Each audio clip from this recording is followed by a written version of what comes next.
আমার আসতে দেরি হয়ে গিয়েছে ফ্লাইট বিপর্যয়ের কারণে, এই জন্য আমি ক্ষমা চাচ্ছি। এখানে আমাদের আমিরে জামাত আছেন, তিনি গুরুত্বপূর্ণ বক্তব্য রাখবেন।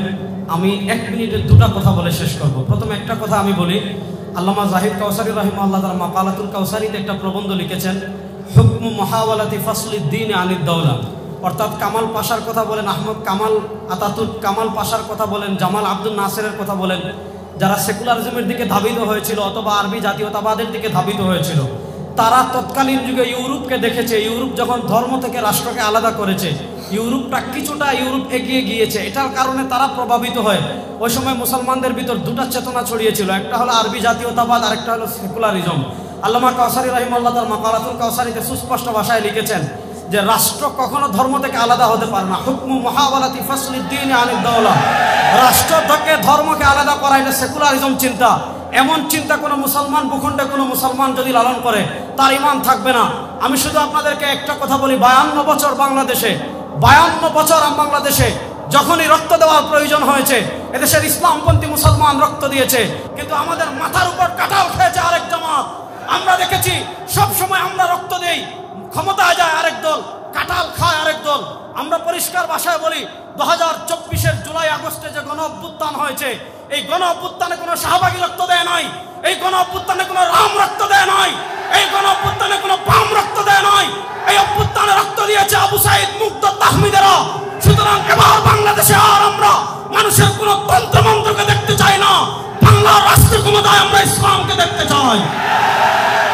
সুতরাং যারা দায়ী আছেন তাদের কাছে আমি আমার একটা মেসেজ দিয়ে আমি শেষ করব। যারা দায়ী আছেন তাদের কাছে একটা মেসেজ দিয়ে আমি আমার বক্তব্য শেষ করছি। আমাদের ভিতর আকীদাগত ইখতিলাফ থাকতে পারে, আছে, কিয়ামত পর্যন্ত থাকবে। মাযহাবগত ইখতিলাফ আছে, থাকবে, কিন্তু বাংলাদেশের রাষ্ট্র ক্ষমতায় ইসলাম যাক, এ ব্যাপারে আমাদের ভিতর কোনো ইখতিলাফ আছে? বলেন, এ ব্যাপারে আমাদের ভিতর কোনো ইখতিলাফ আছে? সুতরাং যারা দায়ী আছেন, আমি আমার ব্যক্তিগতভাবে এই জুলাই আগস্টের পরবর্তী যত জায়গায় আমি বয়ান করি, ইসলামী রাষ্ট্রের রূপরেখা কি হবে, ইসলামী রাষ্ট্র যদি ইমারতে ইসলামিয়া প্রতিষ্ঠা হয়, মানুষ কি কি অধিকার পাবে, বিধর্মীরা কি কি অধিকার পাবে, সুশাসন কিভাবে প্রতিষ্ঠা হবে, ইনসাফ কিভাবে প্রতিষ্ঠা হবে, এই বিষয়গুলো যদি আমরা সাধারণ মানুষের কাছে তুলে ধরতে পারি, সাধারণ মানুষ সেকুলারিজমের দিকে কেন ধাবিত হয়, সাধারণ মানুষ ডেমোক্রেসির দিকে কেন ধাবিত হয়, সাধারণ মানুষ কমিউনিজমের দিকে কেন ধাবিত হয়, ব্যর্থতা আমাদের, আমরা ইসলামের সৌন্দর্য এখনো তুলে ধরতে পারি নাই।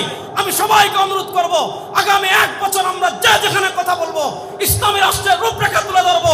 ইনশাআল্লাহ বাংলাদেশের সব মতবাদ দেখা আমাদের শেষ হয়েছে, এবার আমরা ইসলামের বাংলাদেশ দেখবো ইনশাআল্লাহ। আমার প্রিয় ভাই রেজাউল করিম আবরার, তিনি বলে গেছেন